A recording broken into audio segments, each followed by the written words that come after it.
Tell us a little bit about, the summary of what you discussed as it relates to nurturing nature for a sustainable future, and if you can tie that in to the work of InPlanet. So the theme of my presentation was legacy as nature intends. And so what I aimed to do with my presentation was to introduce the work of InPlanet. So we're an agri-tech company based in Germany and Brazil, but we leverage regenerative farming for carbon capture.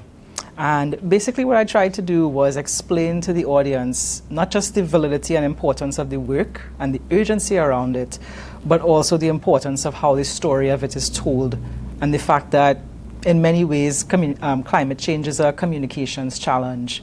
So my aim was really to infuse a sense of urgency with the audience, but also a little inspiration. And I also wanted the audience to feel seen in a way, because quite by serendipity, I found out that it was the 10th anniversary of the Pure GRENADA brand, and I was extremely fortunate about 10 years ago to actually work on that rebrand. Can you speak a little bit about the communications challenge as it relates to climate change? Well, I think that as human beings, we are mostly on autopilot. A person might wake up in the morning and carry on with their life. They might read about climate change. They might hear about it on the news or see it on the headlines and not necessarily understand how fundamentally and how deeply it's impacting all of our lives. And I can admit that I was not aware of this either.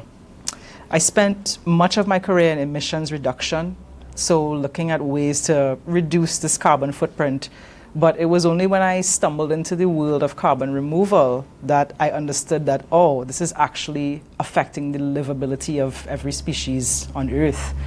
And it just motivated me to be, harder working, more innovative, and really just, I don't want to say more emphatic, but also just speak with a level of urgency that is born out of love, honestly, and empathy for everyone else.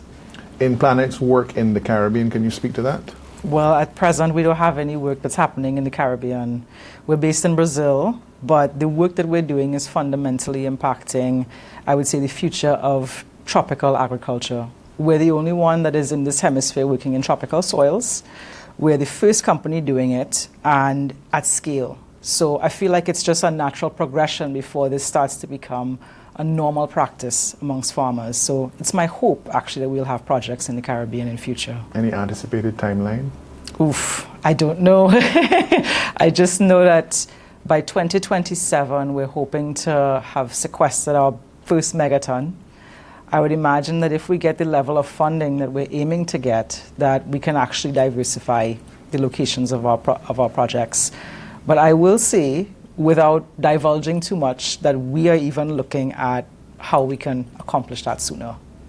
What are the major challenges you think in terms of bringing solutions from your company to the Caribbean? How does one address those? Well, it's twofold. So one is scale. Brazil being probably one of the biggest, if not the biggest, agricultural producer in the world, right? So there's a level of scale that is present there that makes it the top priority, because obviously our foe is quite formidable, right? Climate change is so big, it's so vast, that we have to go for these big opportunities. And then I would also say that to a certain extent it is science. So there's a level to which the science is actually still being clarified around these practices. And it sounds a little high-tech, right, enhanced rock weathering, but it's actually a very simple process. It's looking at waste or byproduct rock dust from mines.